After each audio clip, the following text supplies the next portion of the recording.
The broadcast is now starting. All attendees are in listen-only mode. Hi, everybody. Welcome to our Meditations to Heal Our World webinar presented by WP alumna Jennifer Caputo, class of 98. My name is Sharon Ryan, and I work in the alumni office at William Patterson. And we want to thank you all for attending this webinar. And we hope these meditations will help you to relax, focus, and have a bit of calm in your lives. We want to thank all of you who are working on the front lines, those of you who are working from home, parents who have become teachers at home, and students who have had their lives totally upended, and everyone who is figuring out how to cope in this new reality.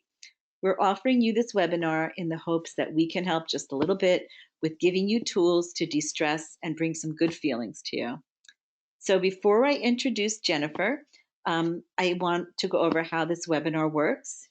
Jennifer has her presentation. You should be able to see it. You should also hopefully be hearing me. You have a little question thing on your webcam, on your dashboard. You may be asked questions during this. We may ask you to type in some questions, or if you have questions about what Jennifer is saying, feel free to type them in as the presentation goes on. And any questions that are not answered, I will make sure Jennifer gets them, and she'll be happy to answer them. So now I want to introduce you to Jennifer Caputo. She's class of 98 at William Patterson, and she's a fifth grade teacher at Helen Morgan Elementary School in the Sparta Township School District. She was recognized as Sussex County Teacher of the Year for 2019-2020 and was named a finalist for the New Jersey Teacher of the Year for 2020. Jennifer is here with us today to teach you and allow you to practice meditation techniques for your daily life. She's going to tell you how she came to meditation, and she will go through several different meditation techniques today. We hope that you'll find one that works for you. We thought that Friday at 3:30 would be the perfect time to hold this webinar so that we can hopefully de-stress as you transfer from perhaps working at home to living at home. So now I want to introduce Jennifer. And if you've had a stressful week, Jennifer's voice alone will probably begin to soothe you immediately. So I would like to introduce now Jennifer Caputo. My goodness, Sharon, thank you so much for that introduction. Hello, everyone, and thank you all for tuning in today to our meditation happy hour.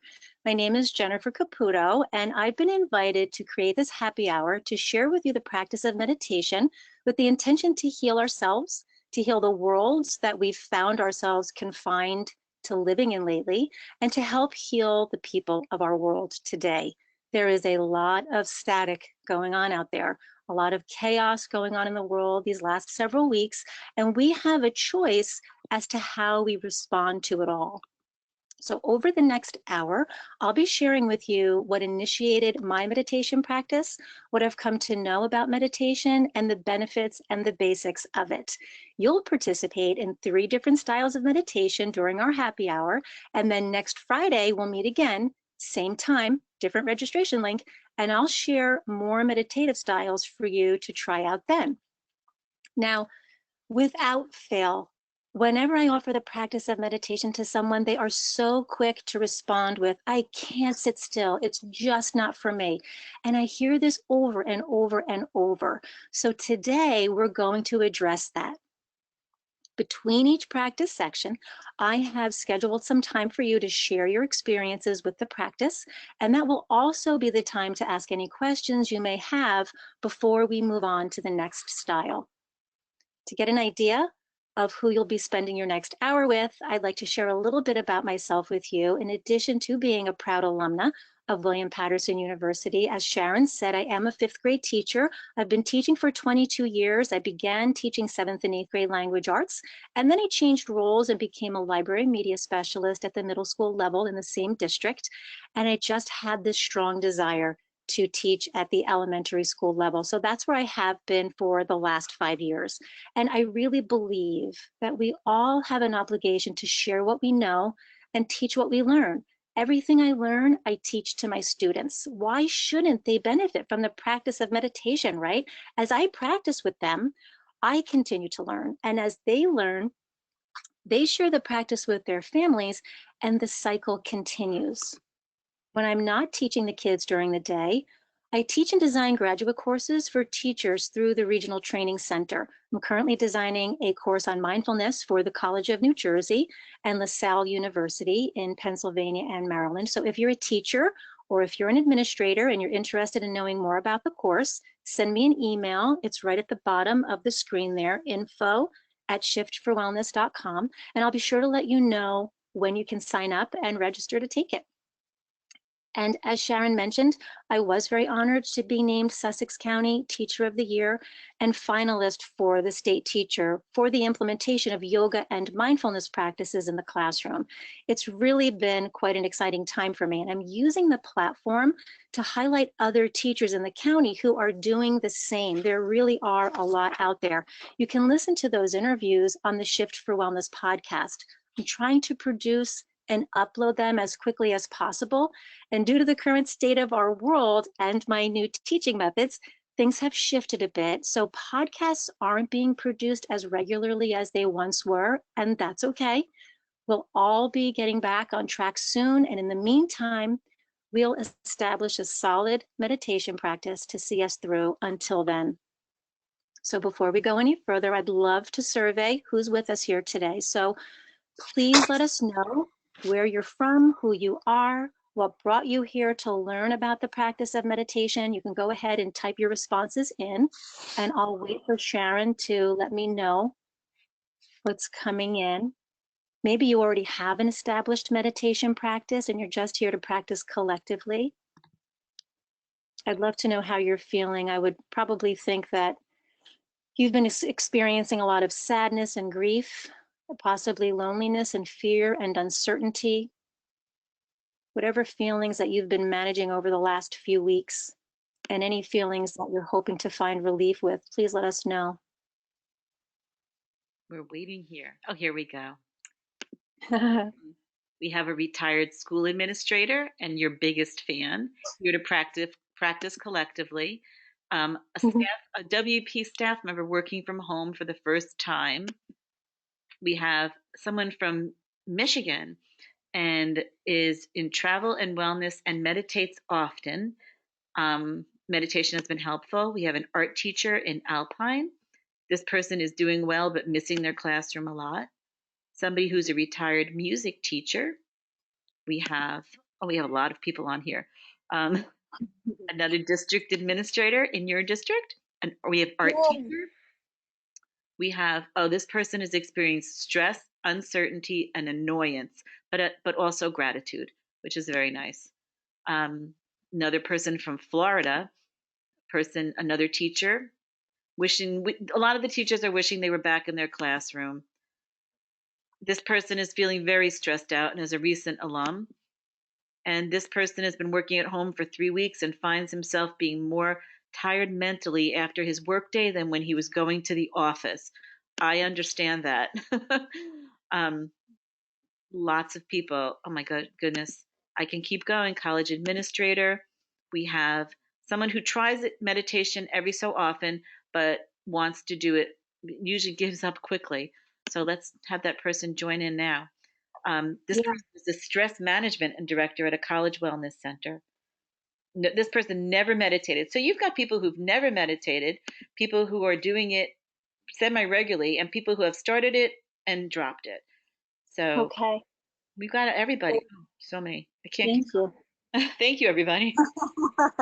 Thank you. Thank you so much for all of that. I know I am missing my students as well. And when I survey them for their feelings, they are telling me how sad they are and how they're just feeling very, very lonely. So we're doing a lot of work with that with them online. So thank you for sharing all of that with us. I'd like to take a moment to acknowledge those feelings that you're experiencing. My heart goes out to everyone in the world every day, to those who are suffering with the virus, to those of us that aren't, to those that are putting their lives on the line every day just because they're leaving their homes to go to work, and to those who are putting themselves in the direct path of the virus as they work to help heal those in need. The final meditation that we're going to practice today will be one that will send love and blessings to the world. So I hope you stick around until then. We know that there's power in numbers, and we can generate a lot of goodness together as we practice today.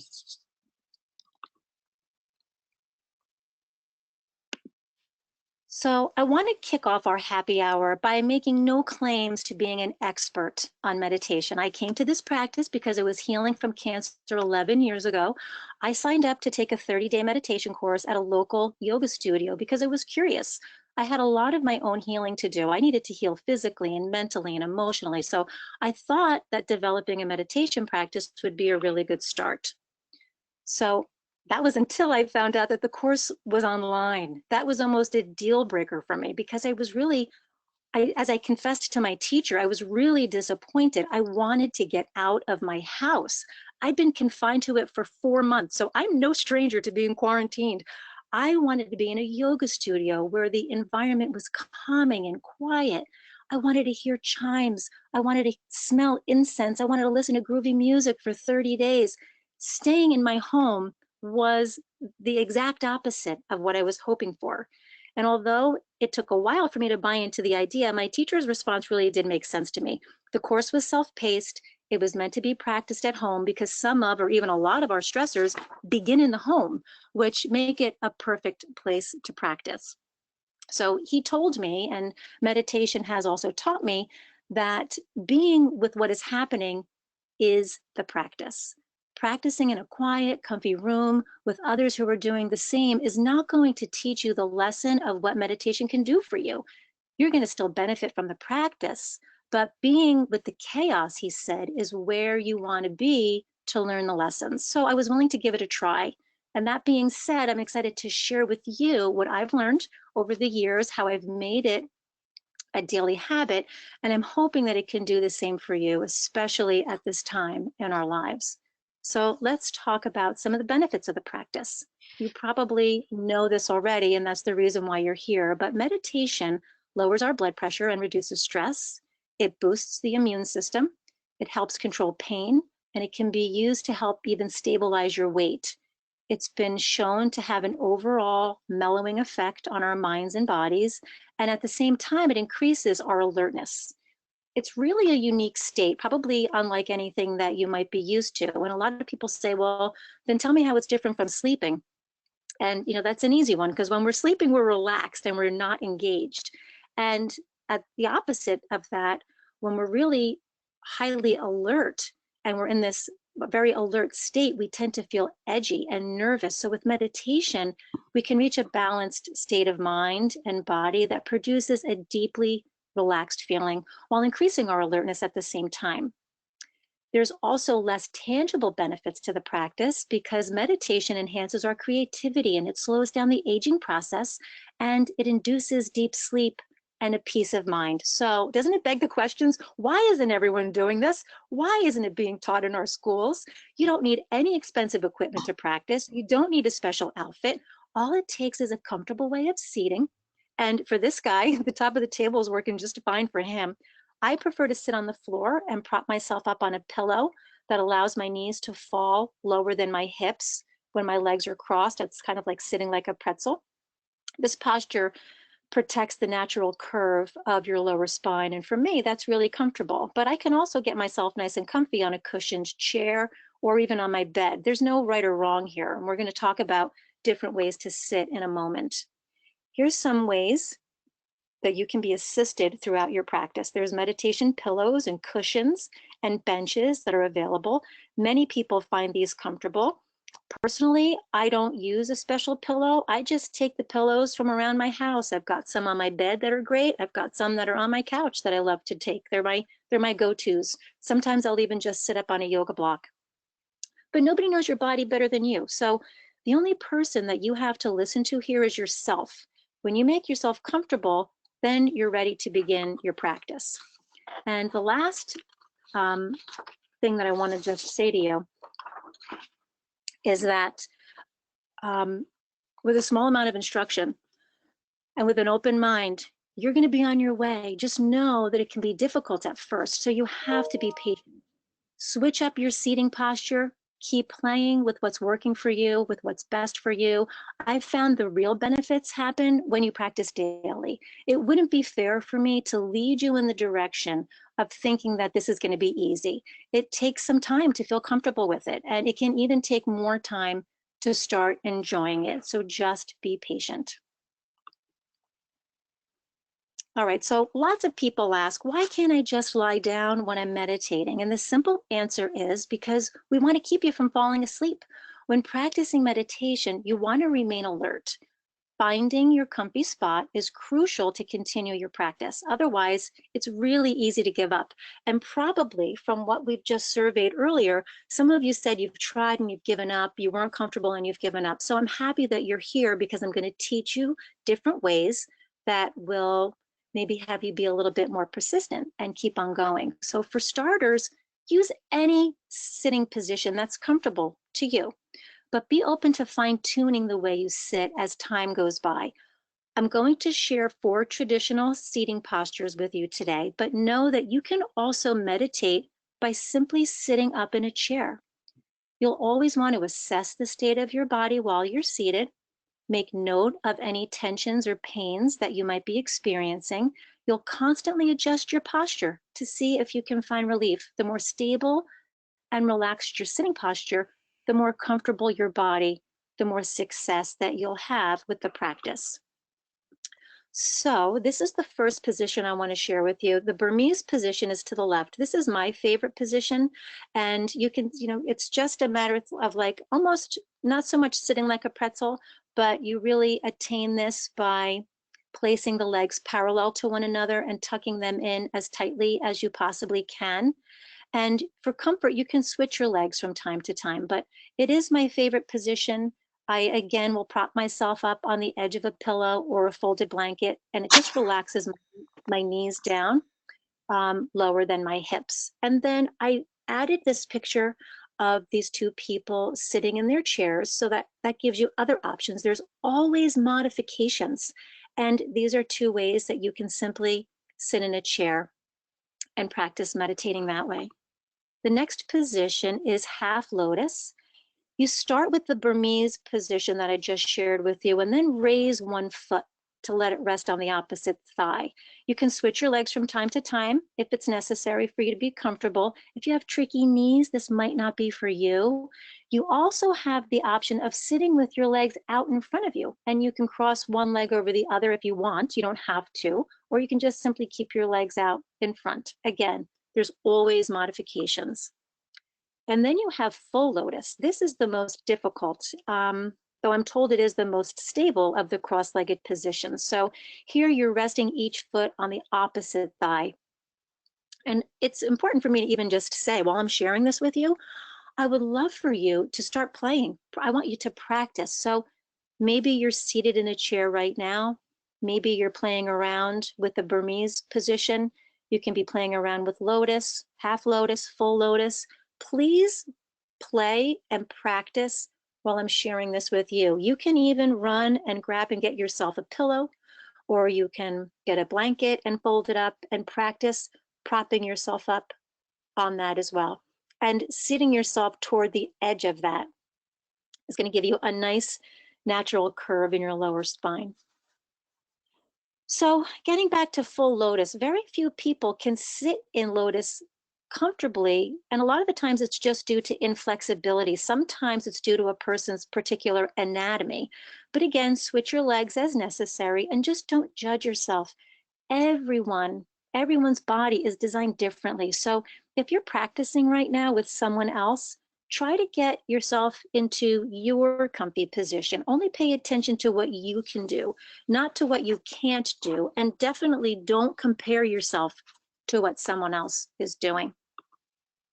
And the last position I wanted to share with you today is the prayer position. And I find this position very comfortable as well. This is simply attained by kneeling with the tops of the feet and the shins flat on the floor. Notice his nice tall spine. His shoulders are over his hips. His ears are in line with his shoulders. His chin is parallel to the floor. And the crown of his head is just reaching toward the ceiling, which is helping him to grow his spine nice and tall. So you can place a cushion or a yoga block between the legs because that's also comfortable to sit on. Another variation is to use a meditation bench. And an even funkier variation is curling your toes under while you're sitting on your heels. believe it or not, a lot of people really enjoy this, especially if you wear high heels and if you've been in your shoes all day. Though I think many of us have been working from our socks over the last couple of weeks, so I don't know how this will feel for you, but it is a great way to stretch the bottoms of your feet, which we never do, right? They're always just scrunched up in shoes. So that's a wonderful feeling. All right, so hopefully you've established which seat is most comfortable for you. Now we're going to go over what to do while you're sitting. So I'm just going to take a moment and just pause here just to make sure that everybody is settled in their seat, because from you being settled, I want to walk you through what you should be doing with the rest of your body.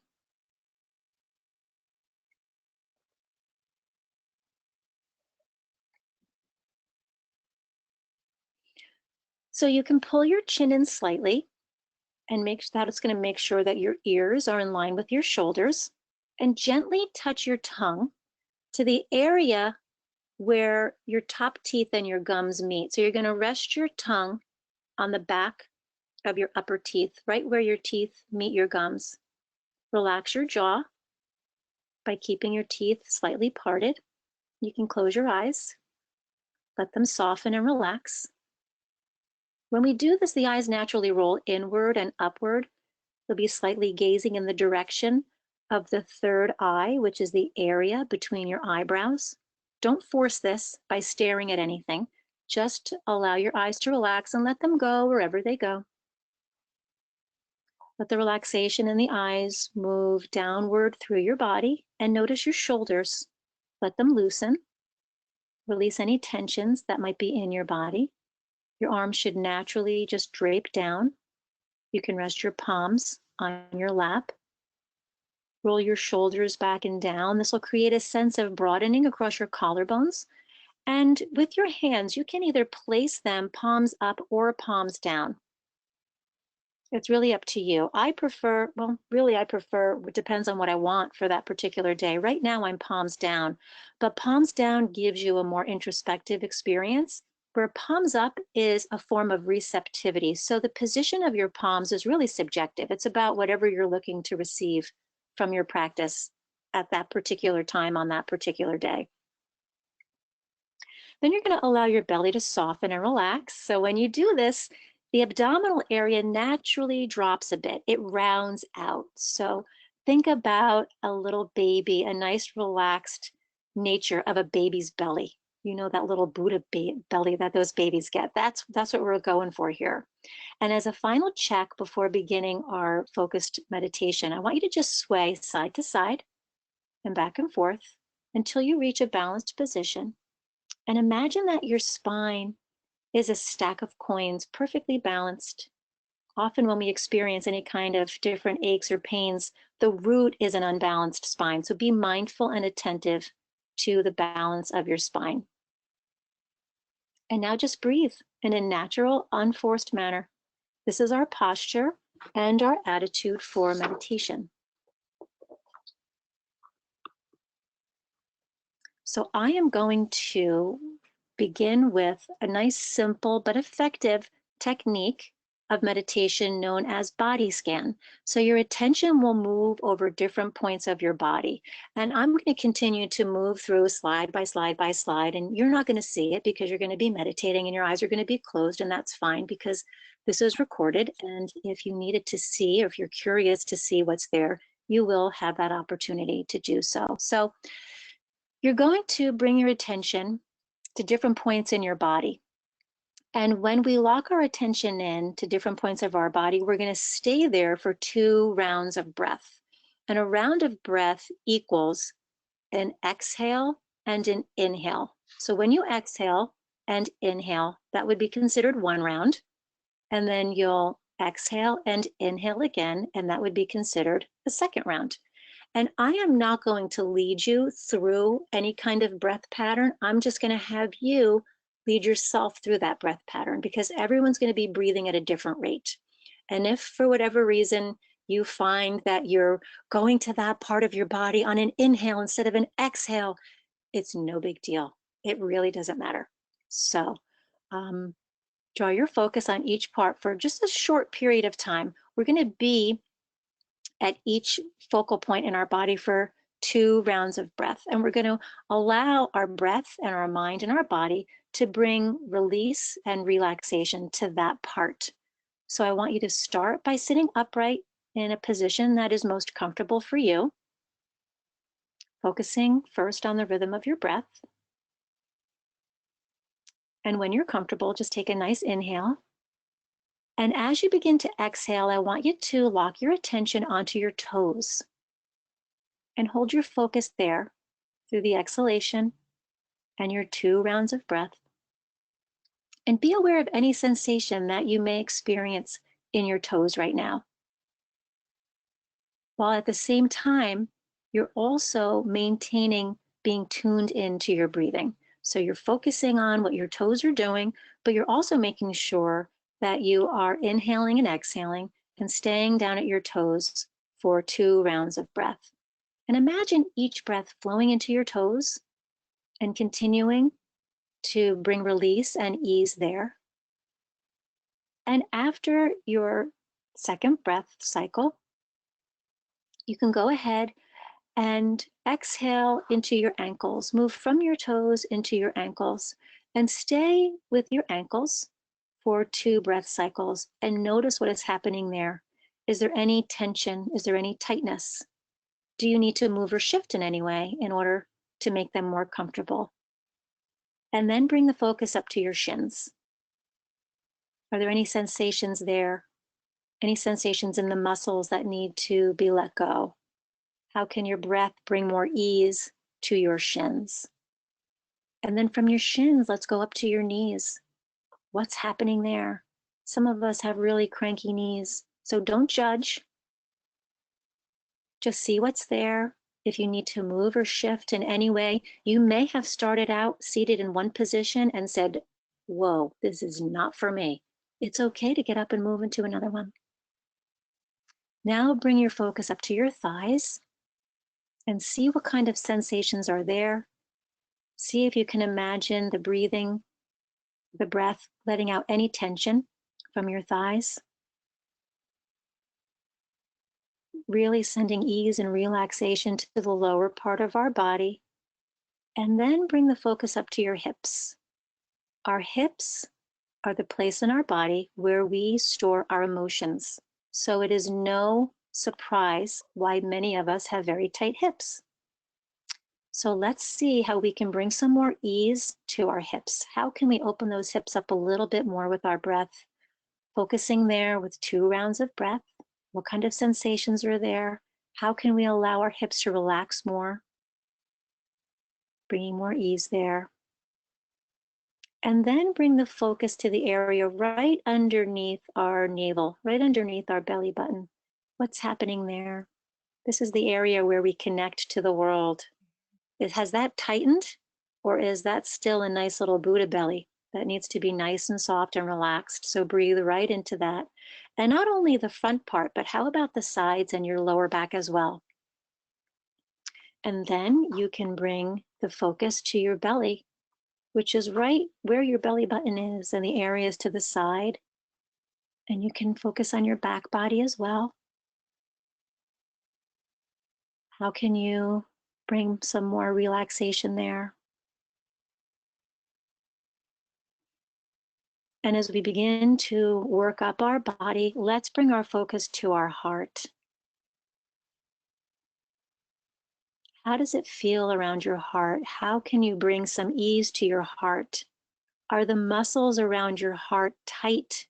Do they need to be opened?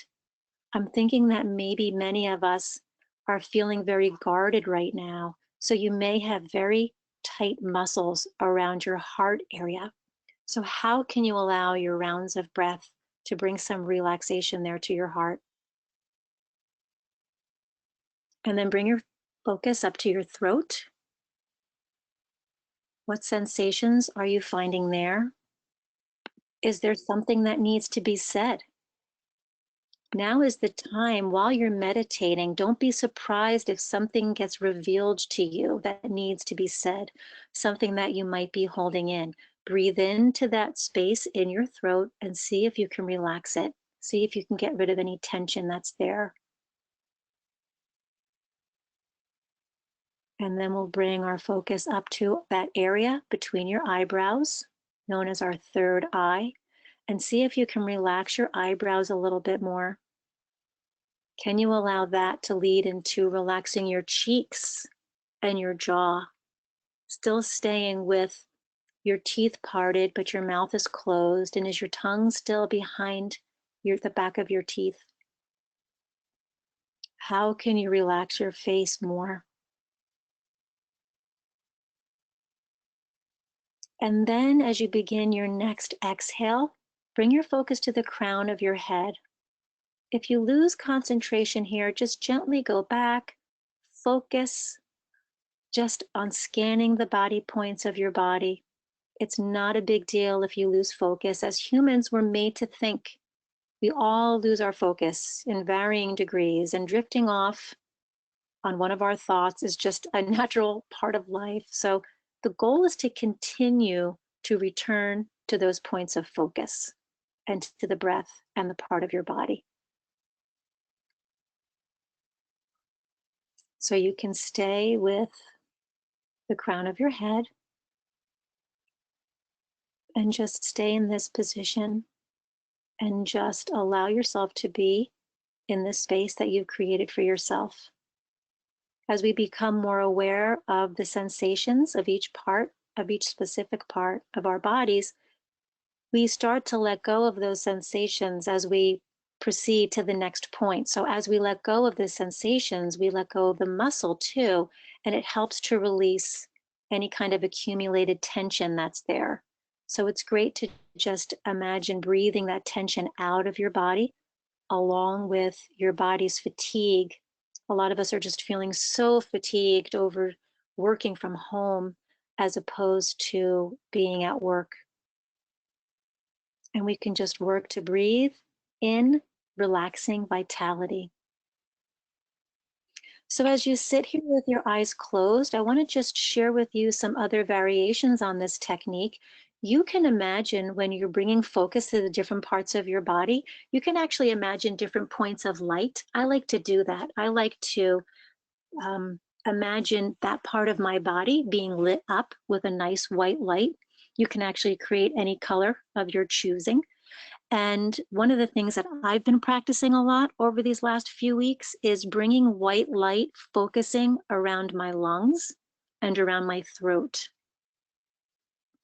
You can settle in on each point for more than 2 cycles of breath if you want to.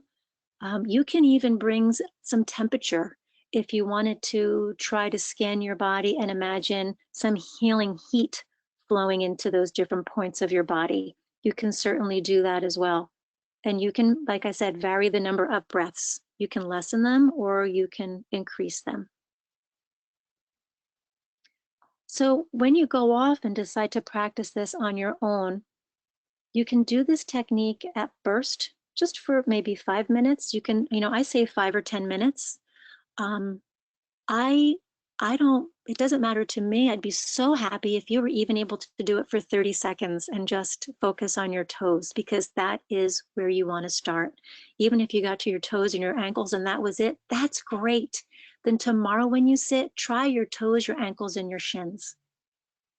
So just slowly build up in your own time. And I'm going to invite you to gently blink your eyes to open and begin to deepen your breath, just to bring yourself back into this space. And I would love to hear about your experience. And if you don't want to say anything because you're in a really chill place, that's okay too. If you have any questions, now's the time to ask them. If you want to just simply share your experience with us, I'm sure it would benefit other people on the call. So your responses will go to Sharon, and then Sharon will let me know anything that you have to say, and hopefully I'll be able to answer any questions that you may have.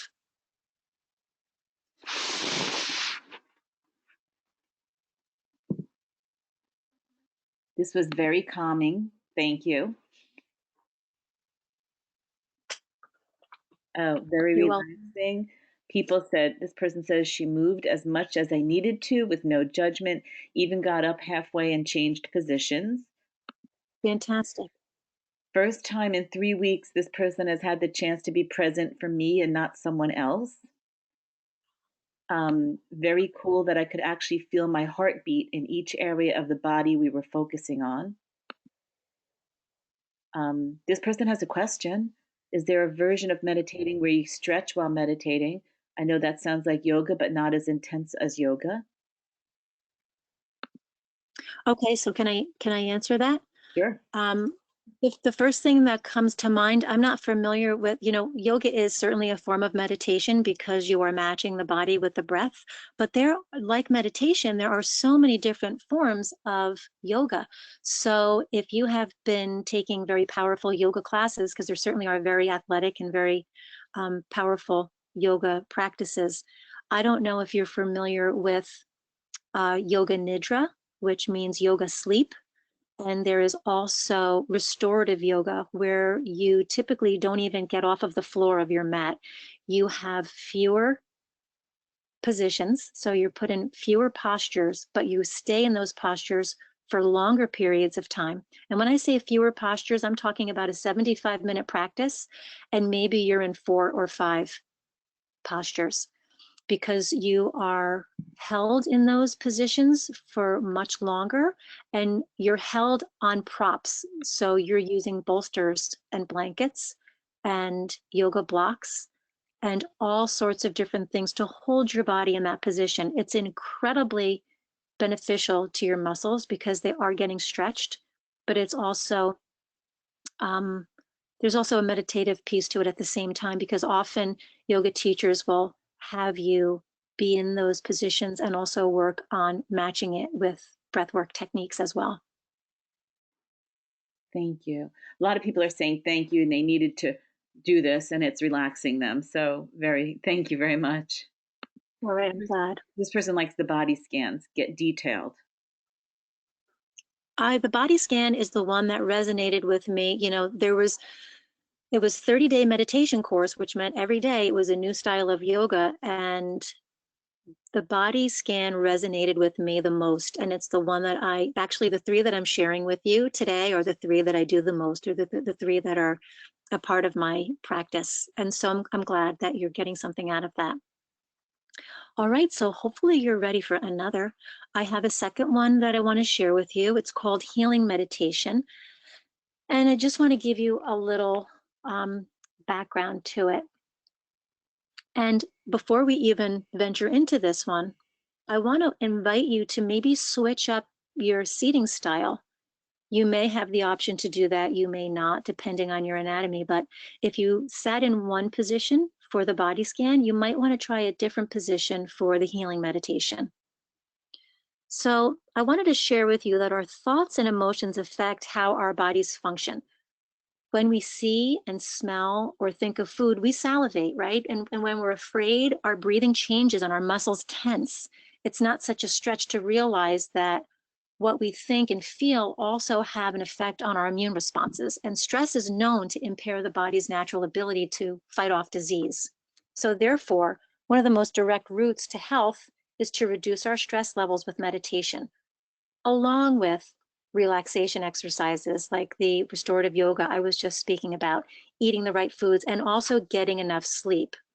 But we can also meditate directly on certain symptoms and call up the healing powers of our body by using visualization. You can actually help your body's immune response. It's actually been proven scientifically.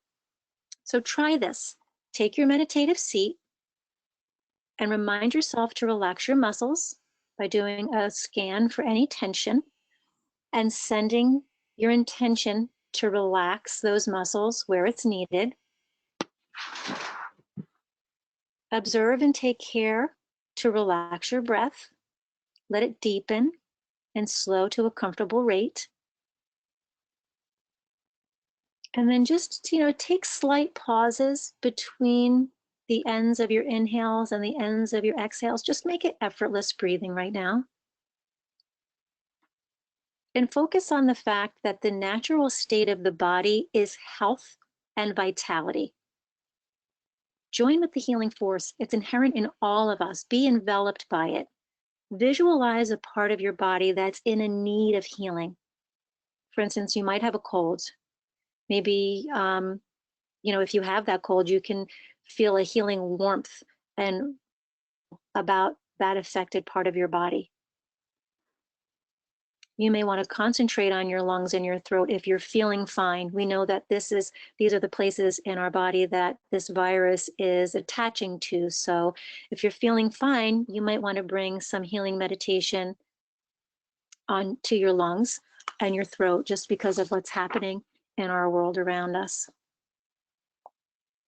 And just relax into whatever those areas are, allowing the natural healing power of the body to flow into those places where it's needed.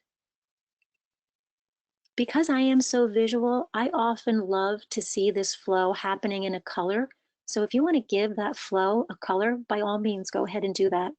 You might find that it makes the meditation easier. So if you even have a sore muscle, check in for tension in the soreness. And almost like more intangibly, check for any emotions or thought patterns that you might connect with that soreness. Let there be calmness and composure in that area. If you feel a dis-ease coming on, like you can feel a cough or a stomach ache or a headache, it could even be a negative emotion or any sense of unease, consciously send your body's healing energy where it's needed.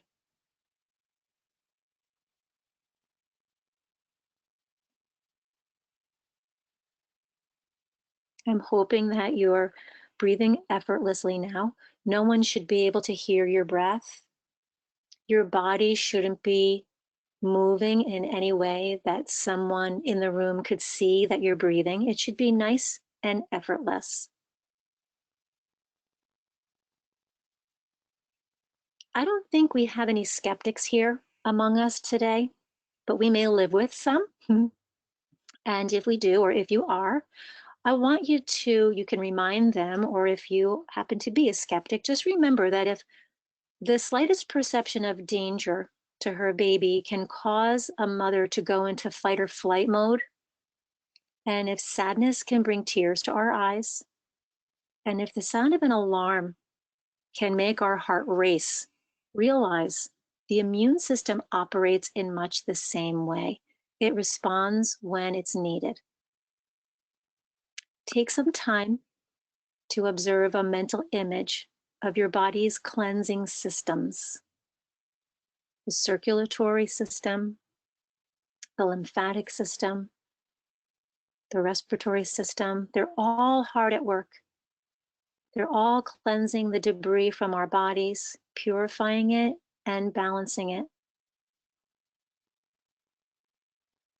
Clean out your throat, clean out your lungs, and assist that action by relaxing into it, releasing the toxins and waste from your system, and receiving your own personal natural healing. Allow anything that's not wholesome to leave your body.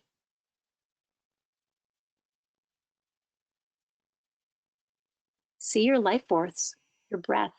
See it flowing at the cellular level with your body in alignment with a natural, balanced well-being. And you can continue to create this visualization and you can continue to go deeper.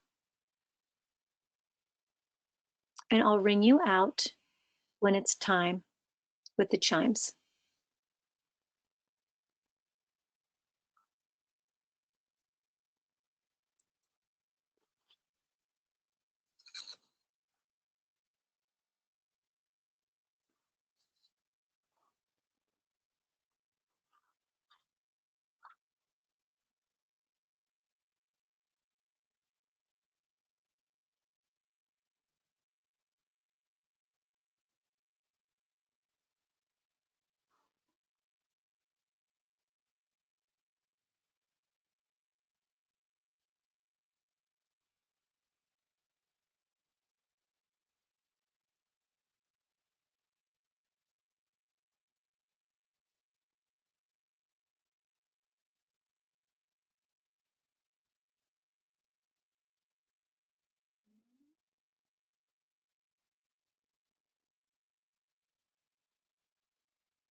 You can begin to deepen your breath and gently blink your eyes to open. And if there's anything anyone would like to share about their experience with the healing meditation, I invite you to do so. Or if you have any questions, you're welcome to ask them now.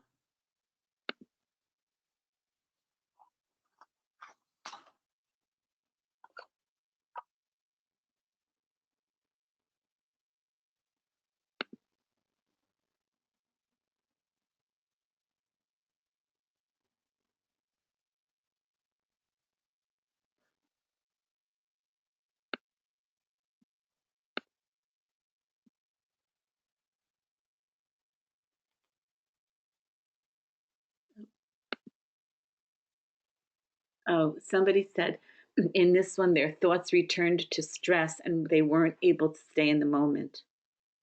Ah, okay. Mm. So I wonder if that person didn't have any, they, um, there may not have been any physical ailments or anything that they were focusing on, possibly. And maybe since I had them focus on cleansing their lungs and their throat, I'm wondering if that brought on any anxiety for them. Maybe. Because another person said they found healing meditations very comforting when she was preparing to go into surgery. Hmm. Yeah, ditto.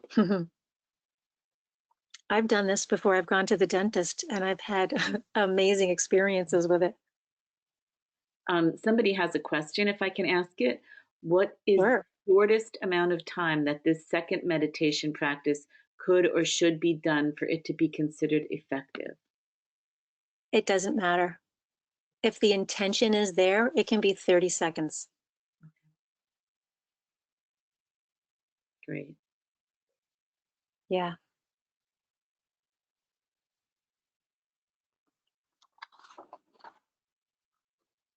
So, the instructions on how to meditate can be deceptively simple. Just sit, concentrate on a focused point. And if you lose your concentration, just go back. And it just seems so simple. There's really, it really does sound simple, but we know that it's not as simple as it sounds. And at the same time, the benefits are very, very powerful.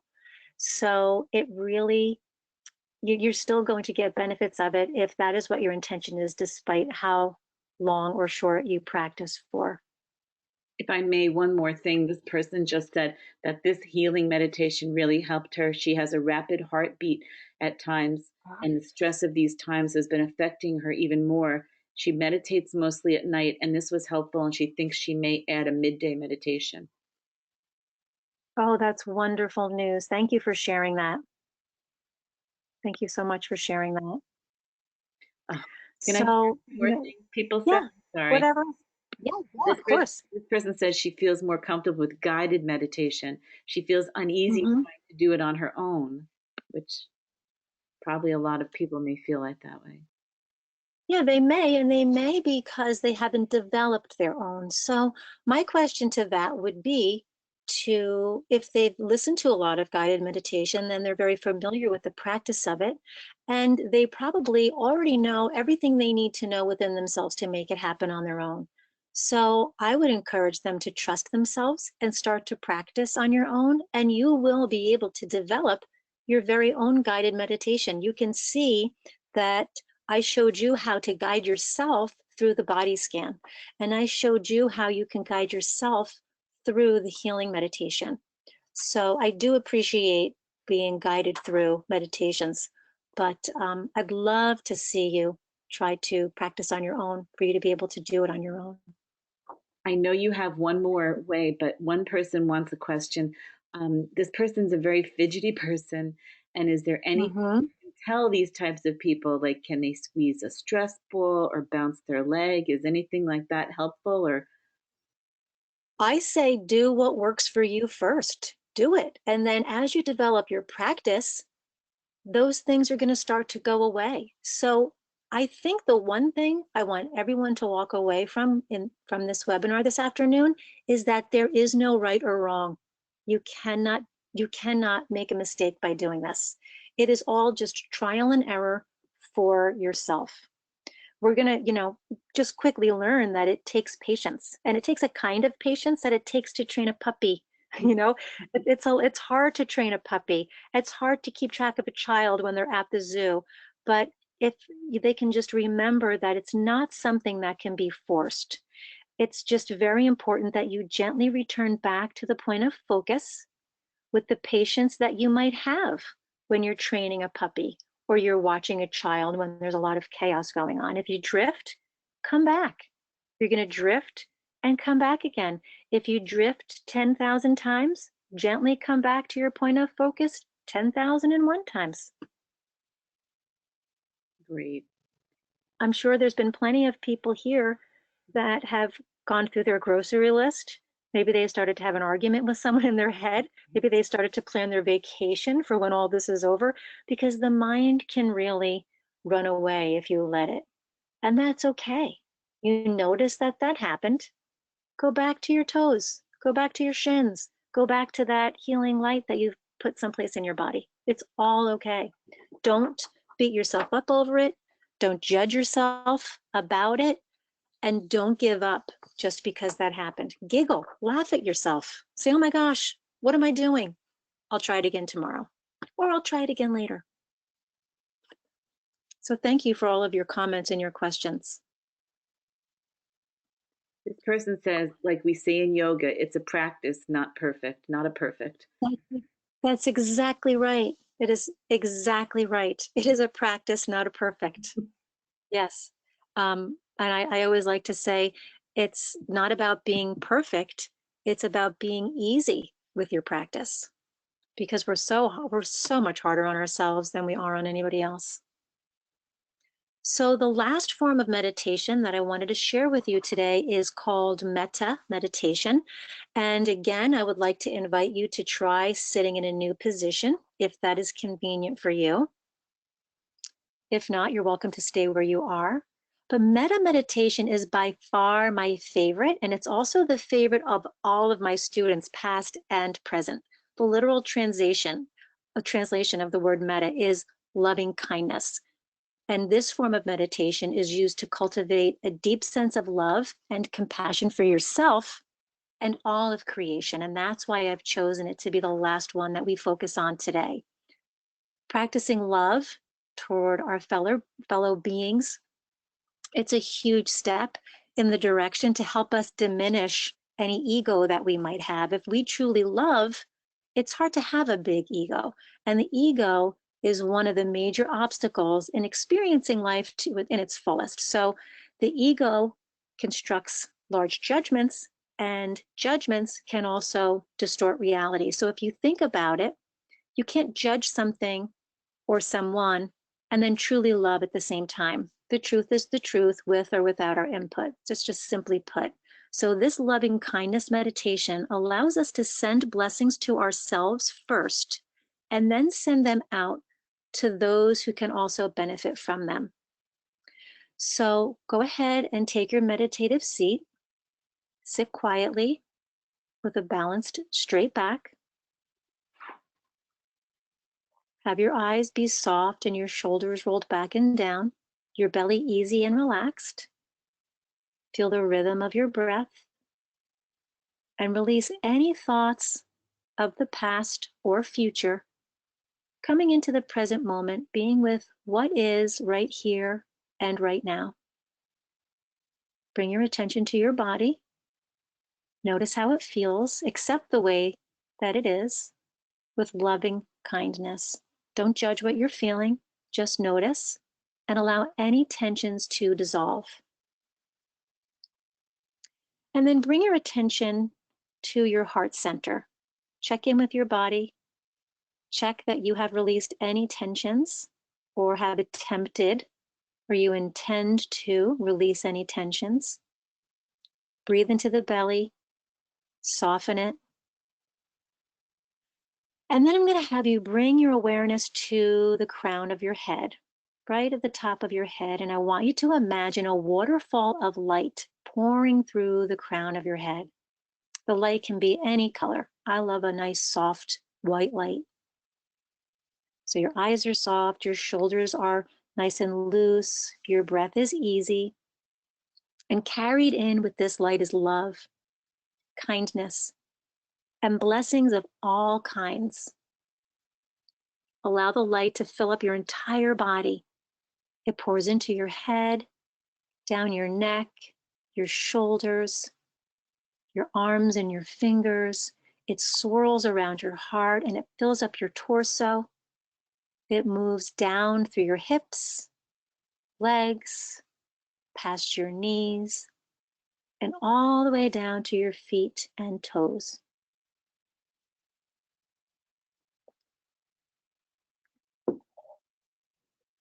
Your body's filled with blessings of loving kindness.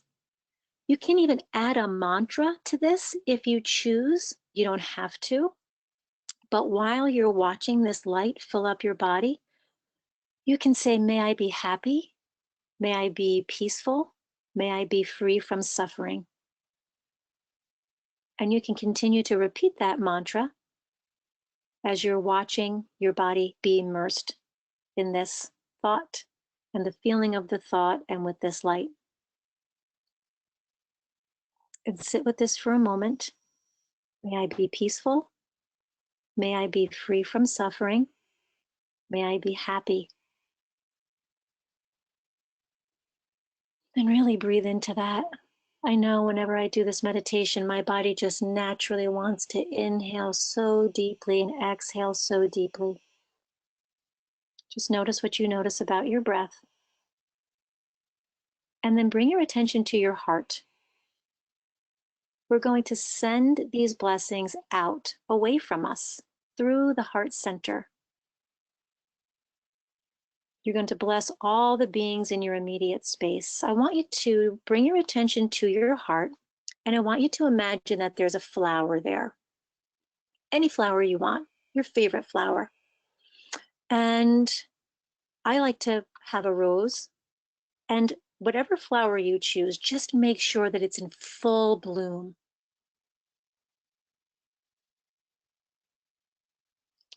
And that flower is in full bloom, and you're allowing all of those blessings that you just filled your body up with to now pour out through your heart center from that flower. So you bless all the beings in your immediate space. If you live with your family, send the blessings out to all the beings in your home. If you are home alone, send the blessings out to your neighbors. Whatever your situation is, once you watch those blessings wash over the people in your family, then you also move out to your neighborhood. Stay within that close distance, and you can say, may all of these beings be happy, peaceful, and free from suffering. As you radiate the blessings out, you feel the blessings going through you to all of these beings. You feel it all around you. It's in front of you, behind you, to the left, to the right, it's above, it's below. The blessings are flowing through you. And then expand the blessings out to include all the beings who live in your town. That's why I like to work with color, because I can actually see, I envision that color spreading across my town. May all the beings in the area be happy, peaceful, and free from suffering. Be immersed in that thought for some time. You can expand the blessings to include everyone in your state. And then they can wash from your state to your neighboring states. And it can just start to spread throughout our entire country. Just let it grow all throughout the entire United States. May all the beings of the United States of America be happy, be peaceful, and free from suffering. And can that expand to the rest of the continent and all around the globe, our entire planet?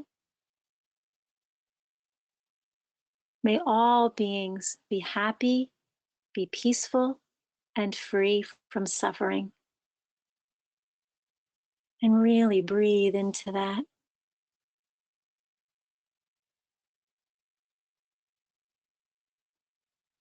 And then begin to bring the light back toward you.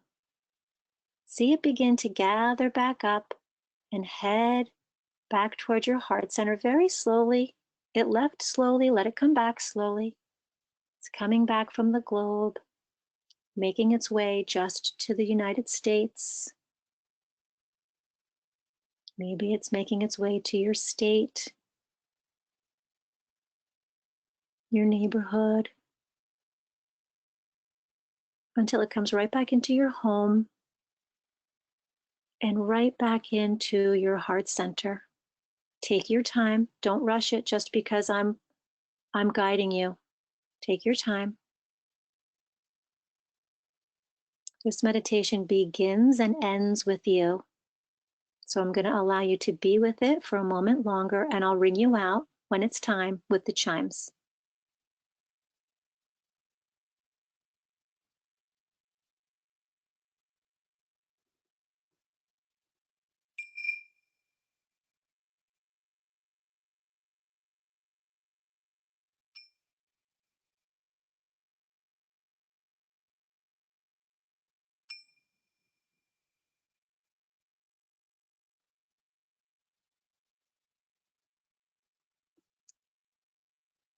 So you can begin to deepen your breath and gently blink your eyes to open. You may want to begin to wiggle your fingers and your toes and just move and stretch in any way that feels good to you. And I'd love to hear what your comments are about the metta meditation style. And while you are getting those together, I want to also let you know that there's another portion of this that I personally love to practice, because you can also do metta meditation and bring to mind somebody who has recently caused you pain, friend, family member, coworker, and you can just bring that person into your mind and fill yourself up with loving kindness and intentionally send it out to them. And at the same time, if you have caused anyone pain, you can do the same thing in your mind, and your heart. Just allow yourself to forgive yourself for what you have done through this meditation. Just dwelling on the thought and the feeling that it gives you. And when you've absorbed it yourself, it just helps you to allow yourself to be forgiven. And it's interesting because with a constant practice of this, you can actually watch relationships begin to change and soften a little bit.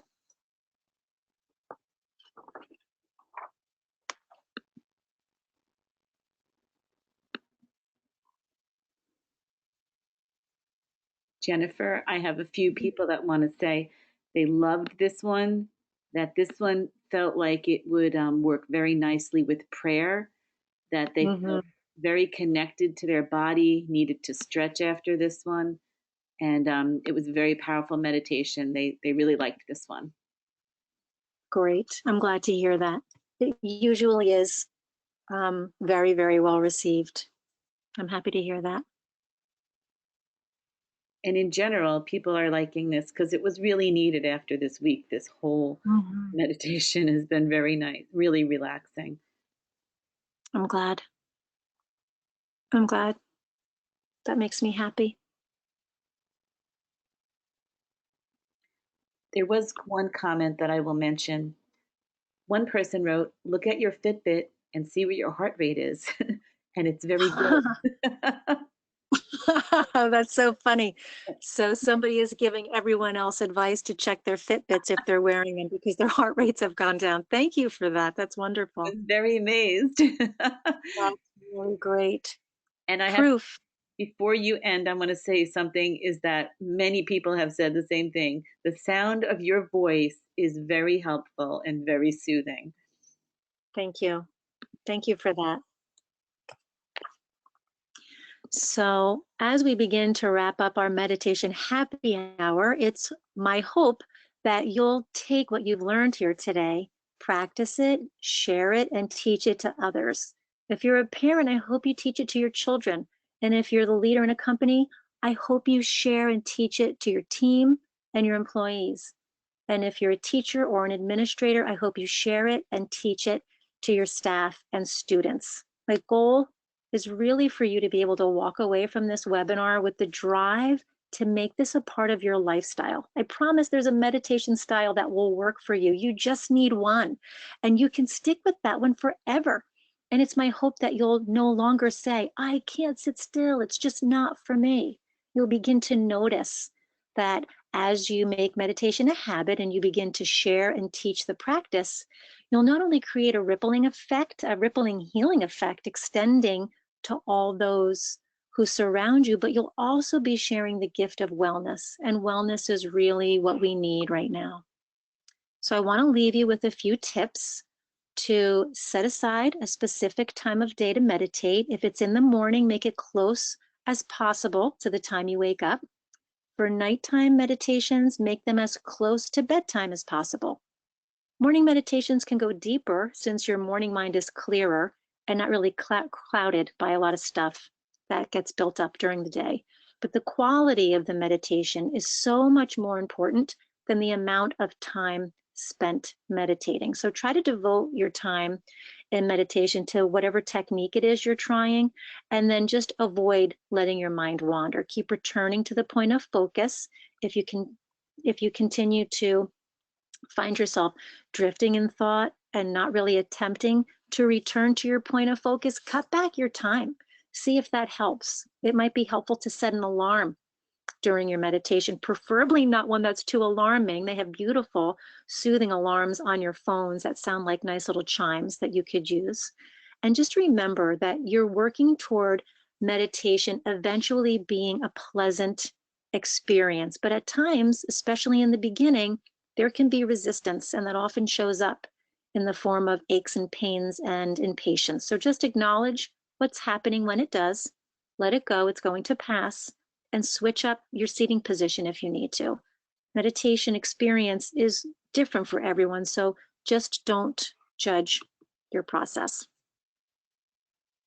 So I really hope that you enjoyed what I shared with you today. If you'd like to know where else you can find me, I am online at shiftforwellness.com, and I offer some different healing practices here. I'm in the process of revamping the meditations page, so I just ask for your patience with that. But if you click on the services page, you'll get access to 2 video tutorials that facilitate healing on many different levels. One's a video on the emotional freedom technique, which is also known as tapping. It's an emotional form of acupuncture. And the other is an active healing breathwork meditation that is incredible in facilitating transformation and release of negative energies. And finally, if you want to stay connected, here are some ways that we can do that. Shift for Wellness also has an online school and Teachable. It currently has 1 course in there, but a meditation course and a mindfulness course are on the way. And I also host the Shift for Wellness podcast, which can be accessed pretty much wherever you listen. And you can follow me on social media. I post there intentionally just to inspire living with ease while facing challenges and tragedies with courage and resilience. And remember, folks, really with meditation, we're striving for balance. So try to be consistent, slowly build it up, try to avoid lengthening the time you sit too quickly. Set aside a quiet, special place in your home used for nothing but meditation, even if it's just a 2 by 2 foot square area. Until you have a practice going, it's good to have a specific time set aside and stick to it. It's like tuning an instrument at regular intervals. In my meditation course that I took, I learned an old Buddhist saying, if the string is too tight, it breaks. Too loose, and it won't play. So I hope that you tune in to next Friday's Meditative Happy Hour and to learn some more styles to add to your practice. Thanks so much for listening today. Thank you, Jennifer. This was wonderful. And thank you all for coming. And we will see you again next Friday. We'll be sending out a link for a new Relaxation Happy Hour meditation webinar. Thank you, Jennifer. Thank you Thanks, so much, everyone. Sharon. Bye now.